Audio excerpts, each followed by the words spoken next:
I'm here at the Manning Hotel with TT legend John McGuinness. Now John, last time I saw you, it was quite an emotional day. Senior race day last year and a TT without McGuinness on the start line. That was quite a painful day for you really. What's life been like since then, because you're looking an awful lot better now? Yeah, you know, I was in a bit of a blur really, TT. I'd sort of only just come out of hospital and they put this temporary cage thing on my leg. It wasn't actually the full cage, it was a temporary one, and I didn't actually think I was going to get there, and I was like at home and I was getting a bit frustrated, and I could hear the practice on the radio. I thought, I'm going to have to go. So I stumbled up the stairs on the old ferry and I got there, and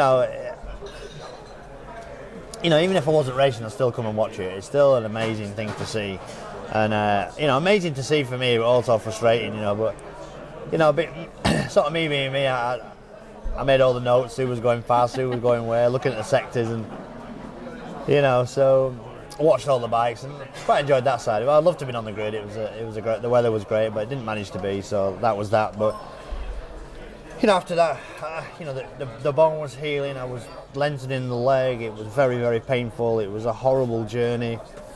I sort of ended up getting addicted to the tramadols and the painkillers and the morphines.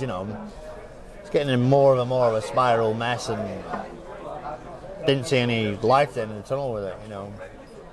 To be honest, the wife Becky says it's tramadol or it's me. I'm going.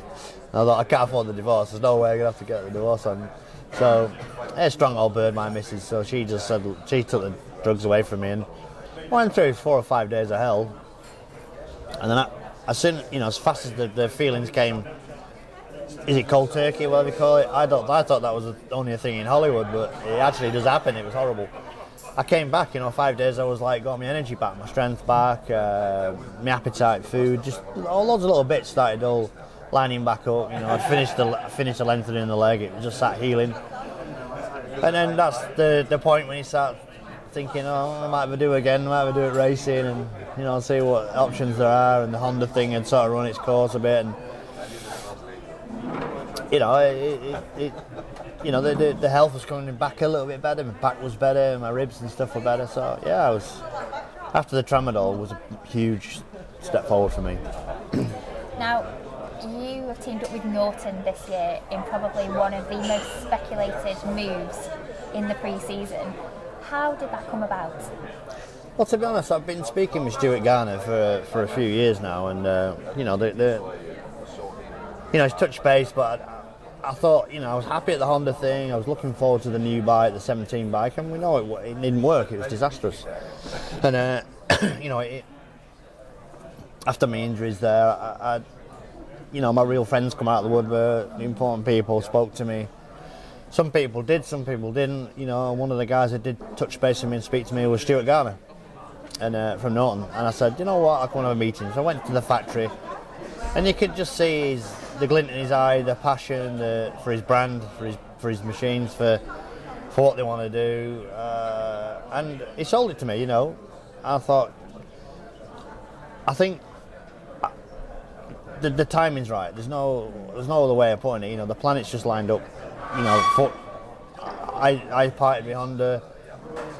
They came in.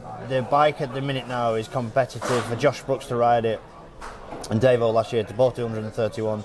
Finished 6th and 7th. The package, the actual base package, is a good package, and they're going even further this year. They're going, new engines, new everything. So they're only in a stronger position. So I thought, why not? It looks great, doesn't it, on paper?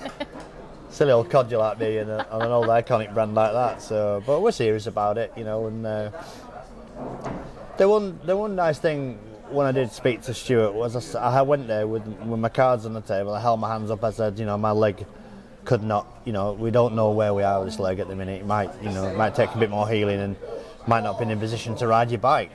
And he said, look, well, if that's the case, we'll do something else. There was no pressure. They could always steer it along as an ambassador job. So I just got a happy feeling from it, and I thought, why not? Let's get the job done. So I'm happy. So have you set yourself any sort of targets for this year at all, and when are you going to get on that bike for the first time? Well, you know, one of my every day is a step forward for me at the minute. I'm hitting my targets, you know, the cage off, you know, the weight bearing, and the crutches are nearly gone, and there's loads of little cool things, you know, happening, and, you know, different types of bikes, you know, different classes, you know, some real cool things opened up for me because I'm not soullessly with Honda. You know, I can do things with Yamaha or Suzuki or whatever, or other manufacturers. So, you know, I'm looking at sort of mid-April to get on the bike. You know, it's I'm under pressure a bit from the missus. She says we need a holiday. I said, do what we do. To be fair, so I'm going to get home from this press conference. I'm going to bugger off for a week. I'm going to sit in the sun because we've had a shocking winter, and the best thing for healing is the sun.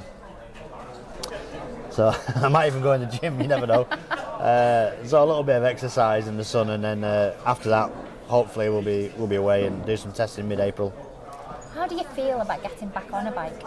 I'm a bit nervous, to be fair. I mean, I always am nervous because I always want to perform. You know, expectations for myself. I always want to be running at the front. You know, being strong, being fast. That's what I worry about. Is, you know, people put a lot of money in, a lot of investment, a lot of time, and I don't want to waste people's time. You know, I want to be, you know, going really, really fast and do a good job. So, you know, I have to think in my head that I can win. If I win, it'll be a flipping miracle. But stranger things have happened in racing. You know, Steve Hislop did it on the Norton in '92. You know, Michael would come back 40 years ago. So, you know, there's, you know, I've got to think I can win. I really do. You know, the bike's good enough. You know, on my day I'm good enough. If my fitness is there, there's no reason why we can't give them a run for the money. Now, you've announced that you're going to be racing in the lightweight class for Ryan Farquhar, but there's something else that we also need to address as well, and that is you racing for Michael Dunlop. I know, it's a bit of a... I don't think anybody saw that one coming. Yeah, it was a good kept secret, that one, for the last few weeks. Yeah, do you know what? I like Michael. You know, he's he's a bit of a maverick. You know, he's a winner. He's hungry. He runs his own teams. He understands how to run a team. I have a lot of respect for him in that way. You know, he's a 600 lap record holder from a few years ago, so he knows how to pedal one of those and build one of those. So I don't know. I still like all the lads. You know, I like Hutch is a mate of mine. You know, all the lads at this press conference.